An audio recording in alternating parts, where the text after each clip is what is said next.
ছয়টা সিল একটা কম্পিউটার সহ তাকে গ্রেপ্তার করা হয়েছে। সে আমরা যতটুকু শুনেছি জানি জামায়াত ইসলামী কর্মী বলে তার হয়তোবা পদ পদবীও রয়েছে। ইতিমধ্যে সোহেল রানা নামক মারিয়াম প্রিন্টার্সের যাকে গ্রেপ্তার করা হয়েছে, নিশ্চয়ই এর পিছনে অনেক কলকবজা রয়েছে এবং একটা ইলেকশন ইঞ্জিনিয়ারিংয়ের হিসাব নিকাশ রয়েছে। ছয়টা সিল একটা কম্পিউটার সহ তাকে গ্রেপ্তার করা হয়েছে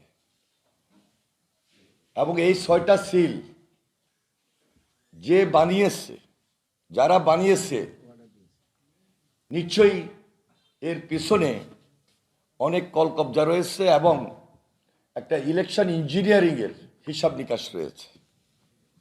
কিভাবে এই ছয়টা সিল বানানো হলো এবং এর বাহিরে আরও যে অনেক জায়গায় সিল বানানো হয় নাই,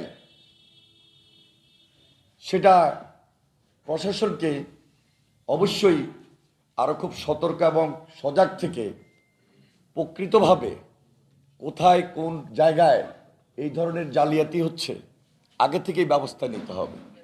এর পাশাপাশি সিলের পাশাপাশি নিশ্চয়ই ব্যালট বানানোরও নকল ব্যালট বানিয়ে, ধরেন ভোটের দিন একজনে একটা ভোট দিবে, তাদের সেই নির্ধারিত লোক একটার সঙ্গে যদি আরেকটা ব্যালট বা আরও দুইটা ব্যালট বা আরও তিনটা ব্যালট নিয়ে গিয়ে সেই স্বচ্ছ ব্যালটের মধ্যেই রাখে গোপন কক্ষে, ধরার মতো কেউ হয়তো বা নাও থাকতে পারে।